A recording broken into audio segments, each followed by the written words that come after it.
আমাদের যে দায়িত্ব, মানুষের প্রতি যে দায়বদ্ধতা, আমরা সেটা পালন করার জন্য যা যা করার আমরা সম্পূর্ণভাবে পরবর্তী পদক্ষেপ কি করবেন আপনারা? পরবর্তী পদক্ষেপ আমরা সবাই আলোচনা করে পরবর্তী পদক্ষেপ আমরা সিদ্ধান্ত নেব, কিন্তু পদক্ষেপ একটাই, যে গঠনমূলক বিরোধিতা করা এবং এই হাউস যাতে এই হাউসের মধ্যে যেখানে যেরকমভাবে প্রয়োজন আমরা বিধায়করা মিলে সেই কথাগুলো তুলে ধরবো এবং বাংলার মানুষের জন্য আমরা কাজ করব।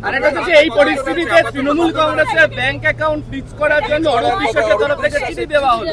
সেটা অরূপ বিশ্বাস চিঠি দিয়েছেন, তিনি ট্রেজারার ছিলেন, তিনি মনে করেছেন যে এই চিঠিটা না দিলে হয়তো যেই অ্যাকাউন্টটি তৃণমূল কংগ্রেসের রয়েছে সেটাতেও কিছু অনিয়ম হতে পারে, সেটাকে ভেবেই হয়তো তিনি চিঠি দিয়েছেন। এর বাইরে আমার কিছু বলার নেই, কারণ সেটা তিনি চিঠি দিয়েছেন ট্রেজারার হিসেবে, এটার উত্তর তিনিই ভালো দিতে পারেন। কংগ্রেস বলছে যে তাকে 5 তারিখে সরিয়ে দেওয়া হয়েছিল, 12 তারিখে তিনি চিঠি দিচ্ছেন এবং 16 তারিখে সেই চিঠি। দেখুন, কোন তৃণমূল কংগ্রেসের কথা বলছেন?